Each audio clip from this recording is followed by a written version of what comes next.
Hey guys, it's Libby, and long time viewers of this channel will remember David, aka that guy that I'm married to. Hi David. Hello.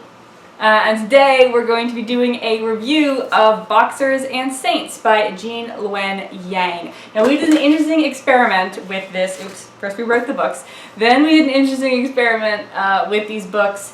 In theory, you are supposed to read Boxers first and then Saints. Is that actually true? That's what Goodreads told me. Did Goodreads, the website, tell no, you that? Goodreads, the community, some Goodreads? people on Goodreads. Well, now we're told just me making that. stuff up. Yeah. I mean, they're not. But I'd heard, like, they're called companion novels. It's not like Saints is the sequel to Boxers. Look, if the author says that one is supposed to be read for the other and one is supposed to be read for the other, if the author doesn't say, then it's intentionally less ambiguous for the purpose of having these meaningless discussions. Well, anyway, I read Boxers first and then Saints. And David read Saints first and then Boxers. I did. Did you feel like it made sense? Yeah, no, I mean, narratively, you don't need, I think, to read one before the other. Okay. You had told me not to read the epilogue to Saints. Yeah. Obviously, I don't want to reveal anything in the non-spoiler-free. Yeah, we're going to start off spoiler-free and then we're going to move into a spoiler section. But I think that would probably be smart. I would suggest. So if you do want to read Saints first, Saints has an epilogue, so read most of Saints but not the epilogue, then read Boxers, then go read the epilogue of Saints. Like, not particularly because of spoilers, but just because it will be meaningless. Would you say that's correct? Like if you didn't really get to know Bao in Boxers. I mean, I think I would classify it to some extent as spoilers. Okay. Although you won't realize how spoiled you are until you're partially the way through reading Boxers. Yeah. So, it's complicated. Yeah. Okay, so David is going to give us a synopsis of the books so you can see if you are interested in reading them. So we discussed where you said that I might do the synopsis of one and you might do the synopsis of the other. Oh, which one do you want to do? But what I think we should do They instead... kind of need to be done together. Yeah, what I think we should do instead is one of us should give a synopsis of the series, and then the other of us should give a shorter synopsis of each individual book. Okay, which one do you want to do? I don't know. I can pick. Do you have a preference? No, I have a preference. Okay, I will give the synopsis of the series. Okay, you go first. Okay, so Boxers and Saints is a set of 2 novels, and it They're graphic novels, by the way. Maybe we should have mentioned that. Okay, yes, Lots they are of graphic pictures novels. are happening. What do you So, think? Boxers is the story of Bao, who starts out quite young. No, we get Viviana's age. We just get years in Boxers.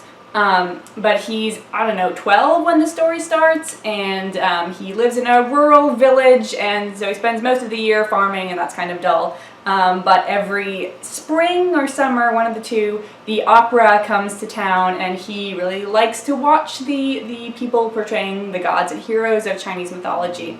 And then one day, shit goes down, and there's an altercation between a Chinese man and his father, and then this Chinese man goes and brings a French Christian priest to town who breaks the sort of village idol and yells at everybody. And this sort of inspires in Bao hatred for all the white Christians that are sort of taking over China. And he eventually starts to become a significant significant leader in the Boxer Rebellion. Okay, and then the next book, Saints, our main character, she starts out being called Four Girl is the literal translation that we're given because she is the 4th girl of the family. That's no good. That's no good. That's how they do it. Yeah, she just doesn't get a name. They're sick of having girls.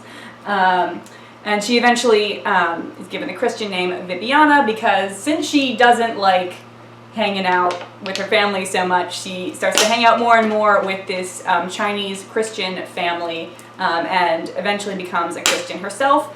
Funnily enough, with that French priest who broke the idol in Bao's village. Yeah. Bum, bum, bum. But she's not really that into Christianity. She's mainly in it for the cookies. They have cookies. She goes and she eats cookies. Yeah. Come to the dark side. We have cookies. I think she is pretty into Christianity. She may not be into at least what she perceives Christianity as. Get it. Yeah, she doesn't really follow or connect. Yeah. So you're right that she's not really into Christianity, but she thinks that she is in some ways. but mainly cookies. But she also does like the cookies. I like cookies. First thing I want to talk about, because this might bother some people and make them want to read it, is that this was originally written in English. The author is Chinese. But he, there's certain phrases, quite a few of them, that he transliterates in a way that's kind of awkward in English. For example, the Bao's Revolutionary Army, they refer to the Christians as devils, and they refer to Chinese Christians as secondary devils. And that phrase pops up a lot, and I found that sort of awkward to read. I'm sure it makes... I expect it's a direct transliteration of the Chinese characters. Why did you find that awkward? Because in English you would never say that. Well, you and I have very different philosophies about how translation should be done. That is true. So, I actually very strongly agreed with a lot of the translation decisions that I made. This book uses the, not uncommon device of, the book is written in English, but the characters, for the most part, are speaking Mandarin, right? And so then there are some times where there are characters who are not speaking Mandarin in the story. The priest sometimes speaks French. I thought he was German. I really thought he was a German. No, I'm pretty sure that they mentioned you definitely could be right, but I thought he was German. Whatever. So there are times where he speaks French, or other people speak English or other language, and when they do that in the book, their words are written in Mandarin. It's not actually Mandarin. Let me show you. Is it not? Yeah, it's just garbles. I thought some of it was actually written in Mandarin. Giving it a focus. Yeah, it's just in garbles. Oh, okay. All right. Well, yeah. So they're I don't think that's I don't think that's Mandarin. Definitely not that. It's not. No, that's yeah. Yeah, that's not. Okay. So the point is, all this to say is, there's some translation. Not tricks isn't the right term, but things are not always done in the entirely traditional way, and there are some things that are relatively literally translated. But I completely agree. What would you prefer they called secondary devils? I don't know. It'd have to be creative, which I'm not, which is why I don't write books. But I'd probably call them the traitors, something like that. But that completely changes the meaning of what they're called. The whole point is that they are the same as the other thing. Yeah, I'd be okay with the term secondary devils being used, like being presented to us once or maybe twice. But the fact that that's what they always call them, and this isn't the only term that they do it, but they do it several terms. Yeah, I can't remember what the other ones are. I'm not comfortable disrupting natural patterns of speech or changing the meanings of the words that someone said. And so if you're not comfortable changing either of those things, then sometimes you end up with terminologies that would not be used in that context. But in my mind, the author is trusting you to be a cosmopolitan person, and you'll figure it out. Yeah, and I wasn't bothered by it. I wouldn't say. I really don't think anyone who would normally have liked the book is going to not like the book just because of this. No. But that's something to be aware of. I like Boxers better than Saints. Okay. I think most people like Boxers better than Saints. It is a lot longer. Yeah. It's about 100 pages longer. I won't give any plot details for spoiler reasons. So excuse my somewhat vague description. But my really big comment about the books primarily focuses on Saints. To some extent, I feel like this is true for Boxers, but really focuses on the Saints. And the Saints, those were in some decent characters, decent story. It really, in my opinion, kind of fails as a piece of art because it has no clear moral. There's no lesson.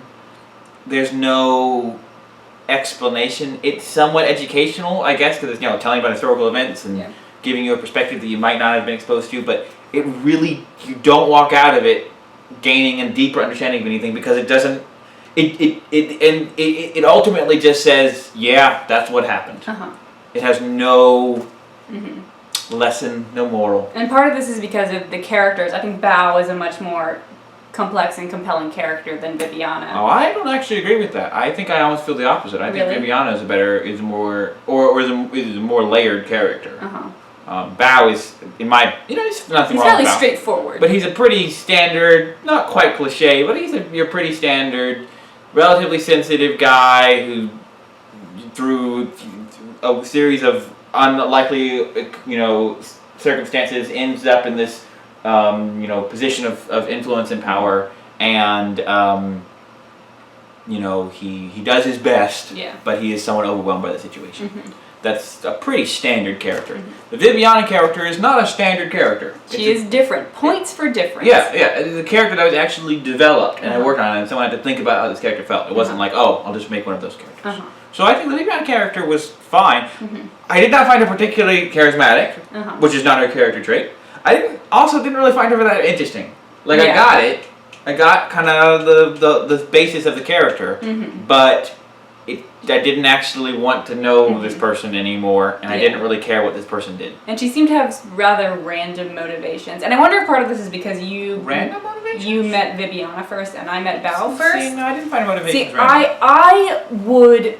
Now there's another thing we have to talk about, and that's the fact that there's actual magic in this story. I think I'm going to go ahead and break off the not spoiler part here, actually. So we're going to get into spoilers. Yeah, it's a tough one to do without spoilers. It's very hard. These books are really short. I got through them in 3 hours total for the both of them. So, pause the video, go out, buy them, read them, then come watch the rest. Because spoilers are happening now. So, Viviana sort of sees Joan of Arc in a mystical way, and she's running around in the woods and she has these conversations with her. It's more than that. Her timeline becomes intertwined, at least allegedly, with Joan of Arc's timeline. Yeah. So Joan of Arc, as the sort of, I don't know how historically accurate, events of Joan of Arc's life are sort of being played out. Viviana sees Joan of Arc in a vision. She sees these things happening to Joan of Arc, and she talks to Joan of Arc, and Joan of Arc knows who Viviana is and encourages her. So, I would say most likely, Viviana is sort of visited by the Christian spirit of Joan of Arc. And you could read this in an actual magical way, but it's kind of vague what's going on. She tends to be alone when this happens, so this could just be her imagination. Or she could be actually medically insane and is having visions based on stories that she's heard. And then there's Bao. Although the problem I have with that theory, again I think it makes perfect sense, is that this assumes that she's been told about Joan of Arc, which would make sense because the priest is French, but we never actually see that happen. So it's clearly intentionally ambiguous, which is somewhat of a trademark of this book. But then in this situation, in Bao's situation, they also have some mystical figures getting involved, but it's very different. They actually do the ritual and then embody opera gods and then can't die. And the problem is, though I see what you're saying, there's no clear evidence that that's actually happening.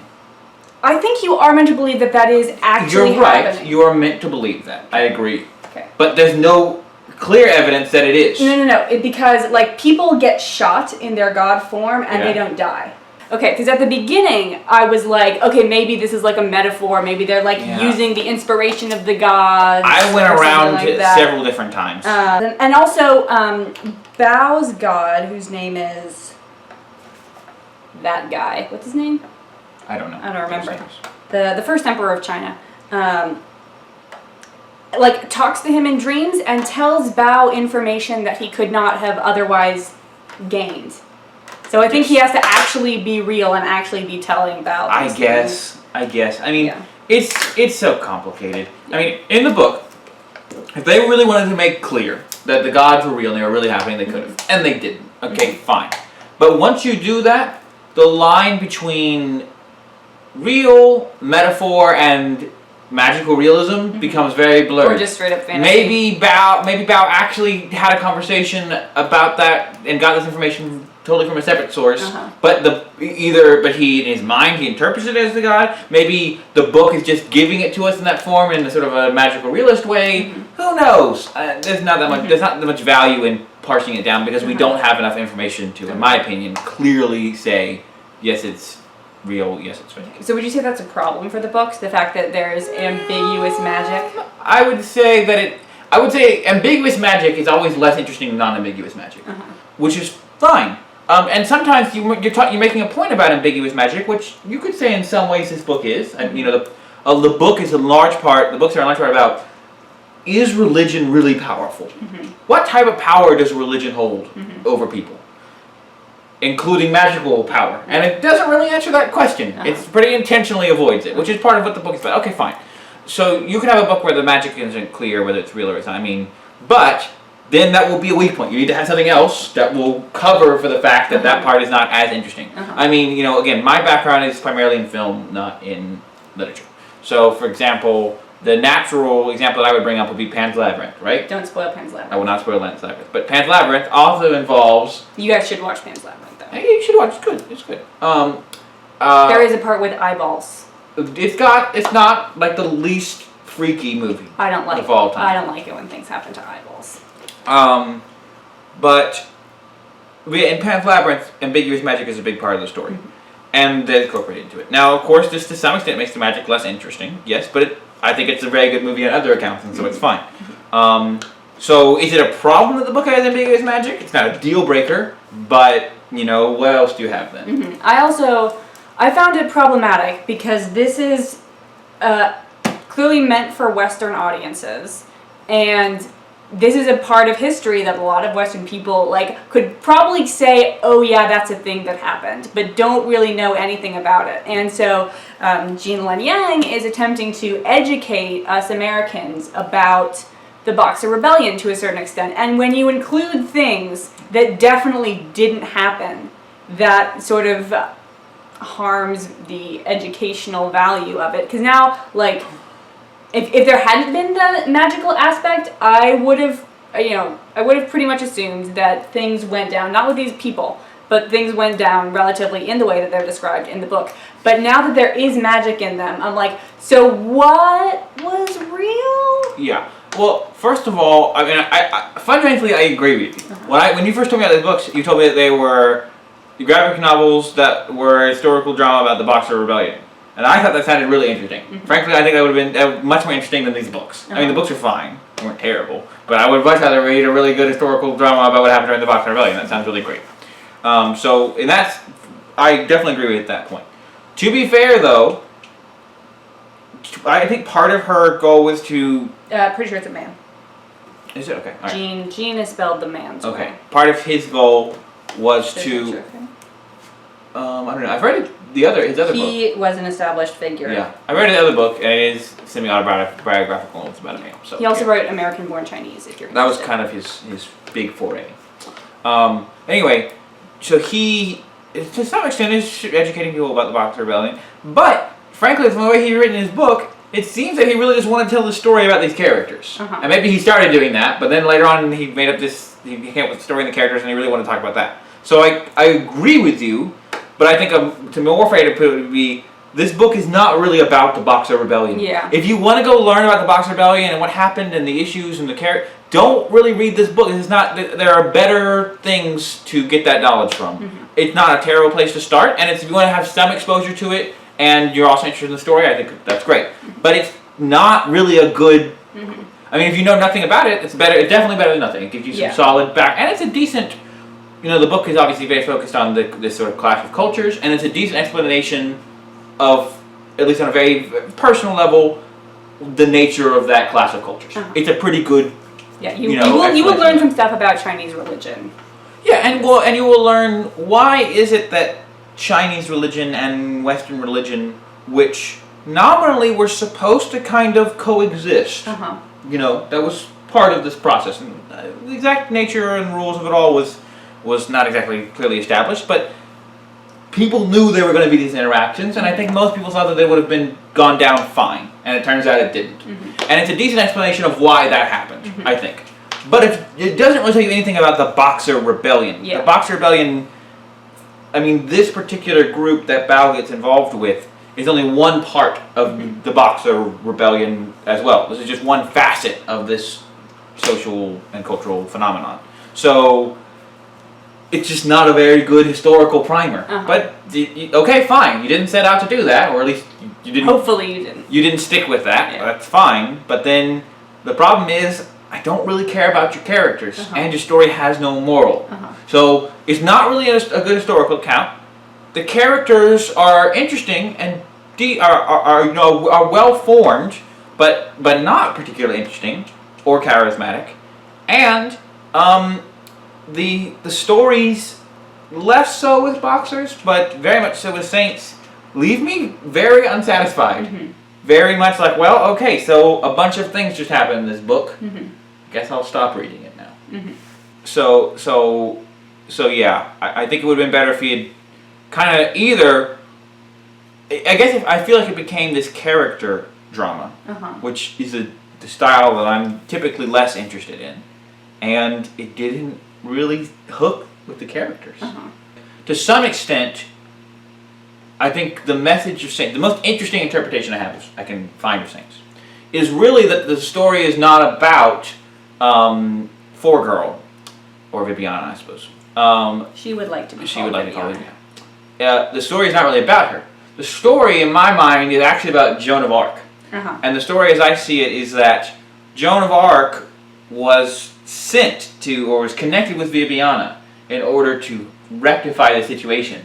And in the end, what situation? The Boxer crisis. Okay. And she kind of failed at that. Didn't do it.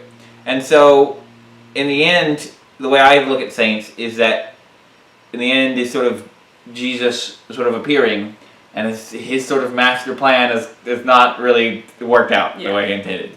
And he's like, okay. Joan maybe should have not chosen Viviana for this quest. He's like, okay, well, just for the record, this was not right.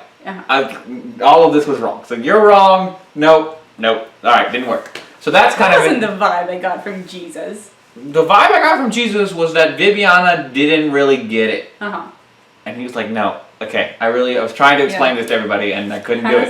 How does their conversation go? So he's telling her a parable, and she's like, I don't need stories right now. I need a straight answer. Fair enough. Yeah, well... Come on, Jesus. Straight answers. That is not his thing. Yeah, that is not his thing. That is... And Jesus is like, look, I know this is a bad situation. Basically, just be nice to people. I know this is a bad situation. A lot of people are in bad situations. In the end, you can always just choose to be nice to people. And you should just do that. And she does. And sort of, yes. And then she gets stabbed. And, yes. So, in my mind, the story is really... Jesus is indirectly trying to explain this to the key characters in the story by sending out these agents, and it doesn't work. And so at the end of the book, it's basically Jesus showing up and going, okay, you all did this wrong. This was wrong.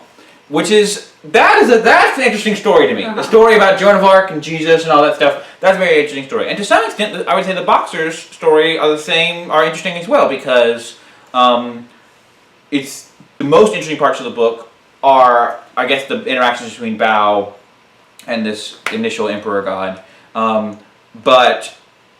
And the initial Emperor God is a relatively interesting character. And so his sort of relationships to China as a national idea, and Bao supporting that, and the God, and they have different definitions and philosophies about how that should be established and what that is. That part is interesting. But so the parts where they're interacting with these gods are very interesting, and the most interesting parts of the Viviana stories are where she's talking to Joan of Arc. Those parts are also fairly interesting.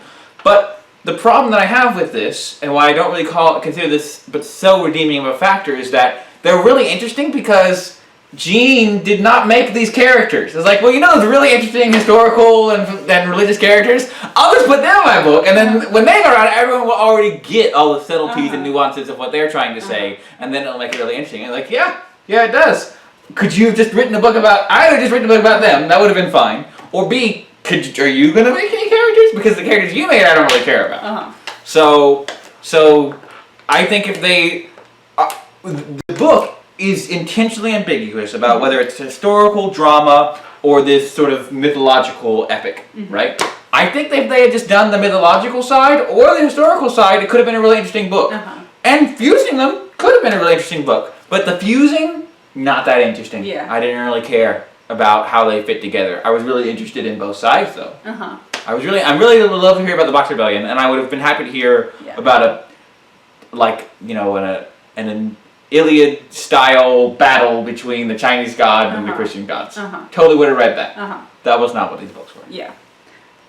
So I'm interested that you said that Jesus's plan failed because one part does succeed, and that's that Viviana recites the Lord's Prayer, some prayer, right before she dies, and Bao hears this, and this later saves Bao's life when he's wandering around a city that they failed to take. At what cost? Thank you, David.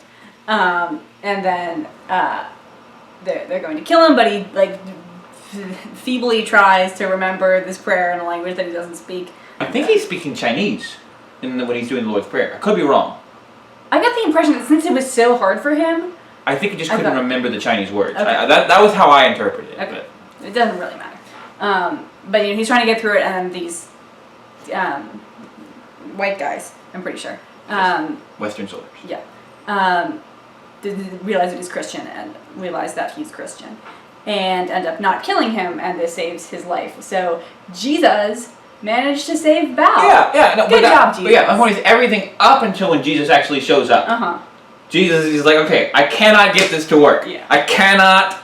Joan of Arc, you're kind of being dumb about this. I gotta tell you. You picked the wrong Joan of Arc is definitely. I think I like the way they handled Joan of Arc. Again, the parts of Joan of Arc and the Jesus and God, those are the good parts. That was good. I like how they did Joan of Arc. Joan of Arc is kind of ditzy. She's well-meaning. So is Viviana. That's why they can see each other. And Bao can kind of see the first Chinese emperor. Yeah. So Joan of Arc's kind of ditzy, and so she does not really get the purpose of her mission, and she's so wrapped up in what she's doing that she's not able to even really think about Viviana or give her the information she needs. What was interesting about it, though, was I actually thought, at least, again, I have stronger opinions about some of the Viviana's timelines because I read them first.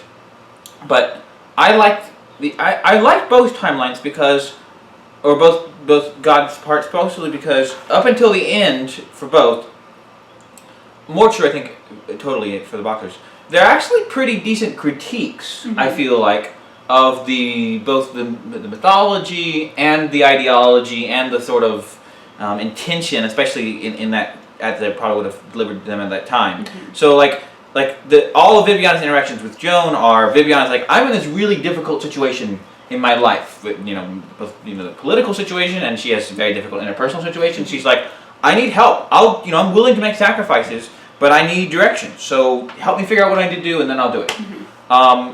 And she just doesn't get a clear answer. Yeah. She gets a lot of vagaries. She gets a lot of, just do it. She gets a lot of, you have to be willing to do what it takes. A lot of, encouragement for her to make sacrifices and encouraging her to believe that it'll all work out and go for it. But they don't actually really answer the questions of how do I deal with these difficult situations. And I kind of assumed, or I initially interpreted, that this was supposed to be a critique of Christianity, or at least especially Christianity's sort of message to non-Christian people, especially at this time in the world, of we'll do all these things and it'll all work out. It's like, well, we're suffering. And this doesn't actually help. You claim that you are here to alleviate our suffering, and if I do all these things and follow all the rules, that will alleviate our suffering. I do appreciate the cookies, though. Yeah. So how now will my suffering be alleviated?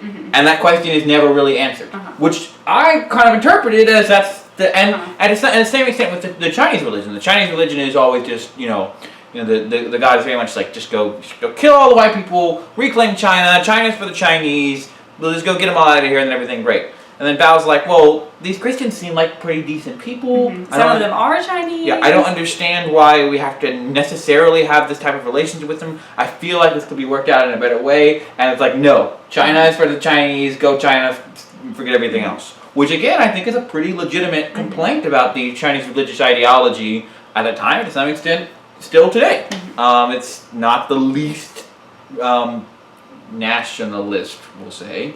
In lieu of saying racist. In lieu of saying racist, religious ideology in the world, depending on your interpretation, especially the religious ideology that those particular God figures would have been most connected with. Because of course, I will briefly just note, Chinese religious philosophy is very complicated. It's very complicated. It's not just complicated, but it's come from many different sources. And has changed throughout and the years. Changed a lot. So that is part of it, but there's some parts of it that are antithetical to the points I'm trying to make. So, all of this is to say, I think Please both. don't yell at us in the comments. Or That's do. what I don't care. A, they're not my comments, and B, They are my comments, I know. though. Don't yell at her. You can yell at me, and then I'll either get on or not. Do you want to tell them your Twitter handle? At David Y. Steph. So STEPH. DAVIDYSTEPH. Send all complaints to. I'm happy to to that. discuss them with you. Okay. So one yeah. last thing that I want to talk about, and that's the art style. This is a graphic novel, so you are required to talk about the art style. The art style, it's fairly simple looking, but the main thing that I noticed is the really noticeable color differences between Boxers and Saints. Boxers has muted colors, but it does have colors, and the gods are quite colorful. Let's see if I can get. Oh, and so is the blood. When you need to find God, they just are too far back. never. Too far back. No, You're I'm so going far for the back. beginning when they're in the opera. Okay, well, there's his dad as a god.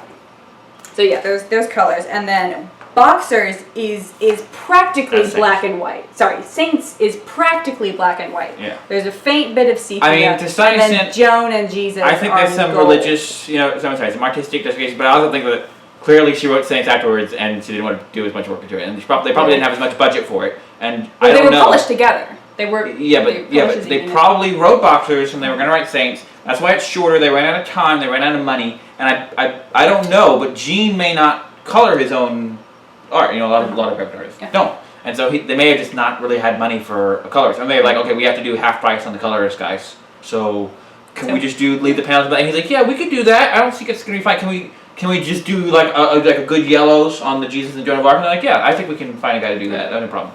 So I think it's just a time and money issue. Okay. You can. I know enough about the graphic novel industry that I'm pretty sure that's what happened here. Okay. So what star rating would you give these books? What is it? 5? Out of 5. I mean, 3. I think they deserve 3. Both of them together? Well, I don't know how do you. Definitely, I would. It's really hard to tell whether you should evaluate these books separately or as a unit. Yeah, I don't know. I think they all get 3s. I mean, it's about a 3. Okay. It's fine. I gave. I think I gave Boxers a 4. It doesn't deserve a 4. On Goodreads, but it's really a 3.5, and then I gave Saints a 5. I don't think Boxers is a 3.5, and I don't. I don't think that Saints is a 2. I don't think it's a 2. And I think that Boxers is better than Saints, and I wanted to reflect that. But they're both not 3.5s. Okay. I agree generally with what you're saying, but they're both still 3s. Okay, well, I gave them a 3 and a 3.5. This has been fun! Yay! With the stabbing and the arguing and the religion. You picked the books. I did pick the books. Let's see. Should you read these books? Hopefully we've given you a lot of information. If you are really interested in early 20th century Chinese history but are terrified to leap into it, this would be a good place to start. That would be a great place to start. Yeah, always start with children's books when it comes to complicated history. These are young adult, but they're pretty mature in their writing. There is all that screaming of pubic hair. I don't think a young adult would have any trouble reading the book. I'm pretty sure they're targeted. They're for young accessible. adults. I think they're accessible books. Yeah. I think what you said was perfect.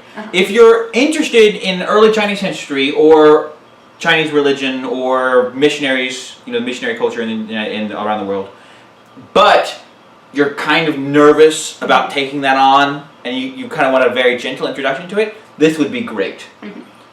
Also, they're very quick reads, so if someone has given them to you, since they're graphic novels, they're kind of expensive. So I don't really want to tell you to go out and spend $25 on them. You will almost certainly walk out of reading them with thoughts. Yeah. It's something I really like. That was a waste of my time. You might walk out and say, that wasn't that great. But there's stuff going on in the books. There's things to think about. There's decent quality artwork. So if you have them, then read them. If our description has made you say, actually, I think I would like that, then I'm sure some people would love it. Otherwise, you can skip it. And I say this as someone who even if you're like a Jean Luen Yang fan, which I don't know if I call myself a fan, but I enjoyed American Born Chinese. I recommended it to Libby. She didn't read it. I read these instead. I read those instead. So I like his work, but even the fact that I typically like his work, I still don't really need to read these if it's inconvenient. Okay. So we're going to say farewell for now. Farewell. Farewell.